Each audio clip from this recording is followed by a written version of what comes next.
같이 말씀 보시겠습니다. 오늘 주신 하나님의 말씀은 로마서 6장 8절부터 14절까지 말씀입니다. 로마서 6장 8절부터 14절까지 말씀, 우리 한 목소리로 합독하겠습니다. 만일 우리가 그리스도와 함께 죽었으면 또한 그와 함께 살 줄을 믿노니 이는 그리스도께서 죽은 자 가운데서 살아나셨음에 다시 죽지 아니하시고 사망이 다시 그를 주장하지 못할 줄을 알미로라. 그가 죽으심은 죄에 대하여 단번에 죽으심이요 그가 살아계심은 하나님께 대하여 살아계심이니 이와 같이 너희도 너희 자신을 죄에 대하여는 죽은 자요 그리스도 예수 안에서 하나님께 대하여는 살아있는 자로 여길지어다. 그러므로 너희는 죄가 너희 죽을 몸을 지배하지 못하게 하여 몸의 사욕에 순종하지 말고 또한 너희 지체를 불의의 무기로 죄에게 내주지 말고 오직 너희 자신을 죽은 자 가운데서 다시 살아난 자 같이 하나님께 드리며 너희 지체를 의의 무기로 하나님께 드리라. 죄가 너희를 주장하지 못하리니 이는 너희가 법 아래에 있지 아니하고 은혜 아래에 있음이라. 아멘. 신앙생활을 하다 보면 이런 고백을 자주 할 때도 있고 자주 들을 때도 있는데요. 어떤 고백이냐면 저는 죄인입니다 라는 고백입니다. 물론 이 말에는 겸손한 마음과 또 회개하고자 하는 태도, 이런 것들이 담겨 있는 것은 사실이죠.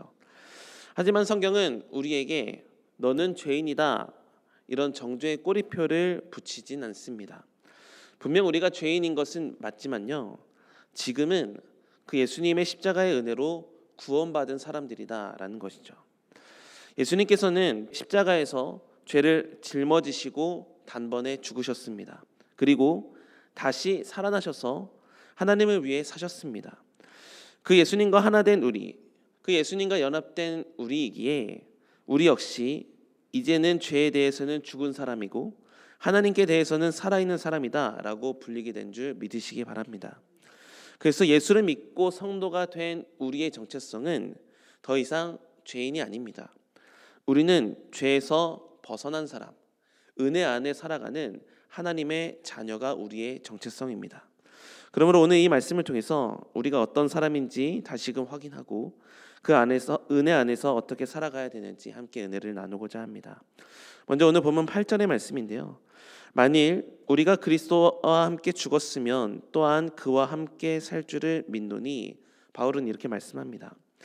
예수님께서 십자가에서 단번에 죽으셨다라는 사실은 단순한 상징이나 비유가 아닙니다. 예수님의 그 십자가의 죽음은 실제적인 사건이고 예수님의 죽으심은 모든 사람의 죄의 문제를 완전히 끊어내신 구원의 사건이었습니다. 십자가에서 예수님은 우리를 대신하여 죄의 삭슬 대신 치르시되 단번에 또 영원히 그 죄를 심판하셨습니다. 그래서 더 이상 죄가 예수님을 주장하거나 지배할 수 없게 되었죠. 그런데 바울은 이 놀라운 사건을 우리와 지금 연결하고 있는 거예요. 우리가 그리스도와 함께 죽었다. 그러니까 이 말은 예수님께서 죽으셨으니 나도 그렇게 생각한다, 이 정도의 차원이 아니에요. 예수님을 믿는 자가 실제로 그 예수님과 연합이 되었다라는 겁니다. 예수님이 십자가에서 죽으실 때 우리도 그 안에서 함께 죽은 것이고 예수님께서 다시 부활하셨을 때 우리도 다시 함께 부활한 것입니다. 그러므로 여러분, 예수님과 연합된 우리는 더 이상 죄의 노예가 아닙니다. 이전에는 죄가 우리의 주인인 것도 맞았죠. 그 죄가 우리의 생각과 말과 행동을 지배했던 것도 사실입니다. 그러나 그러한 결과로 죄의 명령 앞에서 우리는 죄를 거부할 힘도 없었고 죄의 종처럼 살 수밖에 없었던 게 우리는 맞죠. 하지만 이제는 다르다는 거예요. 예수님이 죄의 권세를 깨뜨리셨습니다. 그분과 연합된 우리는 더 이상 죄의 지배 아래 있지 않게 되었습니다. 즉 이제 우리의 주인은 더 이상 죄가 아니라 우리를 구원하신 예수님이십니다. 죄의 종이 아니라 우리는 예수님께 속한 자, 하나님의 참된 자녀, 영생에 들어가는 자가 되었다라는 거죠. 그러므로 우리는 죄에 대해 죽은 자고 동시에 하나님께 대해 살아있는 새로운 정체성을 가진 자가 되었습니다. 그래서 과거의 죄가 자연스러운 삶의 방식이 예전의 모습이었다면 이제는 하나님이 주신 의, 하나님이 주신 은혜가 우리 삶의 가장 자연스러운 삶의 방식이 되어야 된다라는 거죠. 그래서 바울은 11절의 말씀에서 이렇게 말씀합니다. 이와 같이 너희도 너희 자신을 죄에 대하여는 죽은 자요 그리스도 예수 안에서 하나님께 대하여는 살아있는 자로 여길지어다. 이 11절의 말씀에서 나오는 핵심 단어는 여길지어다라는 단어인데요. 이 여길지어다라는 단어는 헬라어로 로기조마이라는 단어를 사용하고 있어요. 그러니까 단순히 마음속에 막연히 생각해본다 이런 뜻이 아니고요. 계산하다, 확정하다, 기록부에 적어놓다 이런 의미를 가지고 있는 단어입니다. 마치 장부에 숫자를 기입하고 더 이상 수정할 수 없도록 그곳에 결론을 내리는 것처럼 믿음으로 나의 정체성을 다시금 확신해라, 확정해라 라는 겁니다. 즉 내가 그렇게 느껴지든 상황이 그렇게 보이든 보이지 않든 하나님의 말씀이 하나님의 자녀다라고 말씀하셨다면 그대로 받아들이고 확정해라 라는 것이죠. 그럼에도 불구하고 여전히 죄인이라는 정체성을 가지고 우리가 살려고 한다면 우리는 복음 이전의 정체성을 여전히 갖고 있는 것과 같습니다. 이제 우리는 예수님 안에서 분명한 정체성을 가지셔야 됩니다. 비록 나는 죄인이었다. 그러나 이제는 주님의 십자가의 은혜로 구원을 받은 사람이다 라는 겁니다. 이 믿음의 확정이 있을 때 죄책감과 정죄감에서 벗어나 은혜 안에서 참된 자유를 누릴 수 있게 된다라는 것이죠. 우리는 죄인이 아닙니다. 십자가의 구속의 은혜로 정말 하나님의 은혜를 누리고 살아가는 자들입니다. 그러나 죄인이라는 생각에 계속 사로잡히게 된다면 십자가의 구속의 은혜를 제대로 누리지 못한 채 살아가게 되는 것입니다. 사탄은 그러한 우리의 마음을 아는 것이고 그래서 죄책감을 계속 우리 가운데서 심어두어 하나님의 자녀다운 정체성을 갖지 못하도록 유혹한다라는 겁니다. 그래서 바울은 우리 자신을 산자로 여기라 이렇게 단호하게 말하고 있는 거죠. 다시 말해 믿음의 정체성을 확정하며 살아야 된다라는 겁니다. 하나님께서도 더 이상 우리를 죄인이라고 부르시지 않습니다.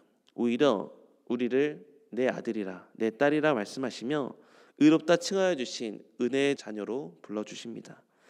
그러므로 여러분 우리의 정체성은 죄에 묶여 사는 자가 아니라 은혜 아래 참된 자유를 얻은 자임을 기억하며 살아가시기 바랍니다.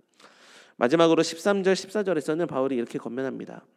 또한 너희 지체를 불의의 무기로 죄에게 내주지 말고 오직 너희 자신을 죽은 자 가운데서 다시 살아난 자같이 하나님께 드리며 너희 지체를 의의 무기로 하나님께 드리라. 죄가 너희를 주장하지 못하리니 이는 너희가 법 아래에 있지 아니하고 은혜 아래에 있음이라. 여러분 우리의 몸은 결코 중립적이지는 않습니다. 그러니까 우리의 몸은 반드시 어느 한쪽으로 치우치기 마련입니다. 만약 우리의 몸을 죄에다 내어주면 불의의 무기가 되는 것이고 하나님께 내어드리면 의의 무기가 된다라는 거죠. 이런 관점에서 여러분이 어떤 것에 관점을 가지고 있는지 생각해 보셔야 됩니다. 여러분의 눈은 무엇을 보고 있습니까? 죄를 자극하는 세상의 그것들 바라볼 때 우리의 눈은 죄의 무기가 되는 겁니다.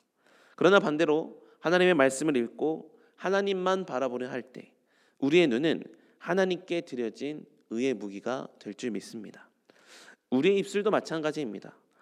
험담과 거짓말, 비난과 욕설 이런 것으로 사용될 때 우리의 입술은 죄를 쏟아내는 불의의 무기가 됩니다.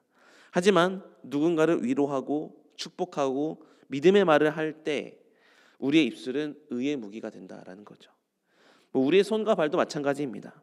누군가를 상처내고 밀치는 도구가 될 수도 있지만 반대로 쓰러진 자를 세우고 선한 일을 하게 되는 도구가 되게 될 수도 있다라는 거죠. 그러니 우리의 몸은 우리 자체로 영적인 무기다라는 것을 기억하면 어느 쪽에 내어주느냐에 따라 죄의 무기가 될 수도 있고 의의 무기가 될 수도 있다라는 거죠.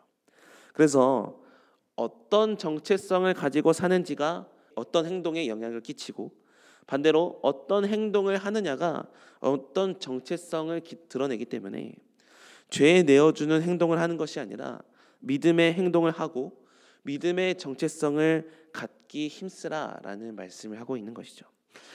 사랑하는 성도 여러분, 우리는 예수를 믿고 구원받은 이후의 삶을 살아가는 사람들입니다.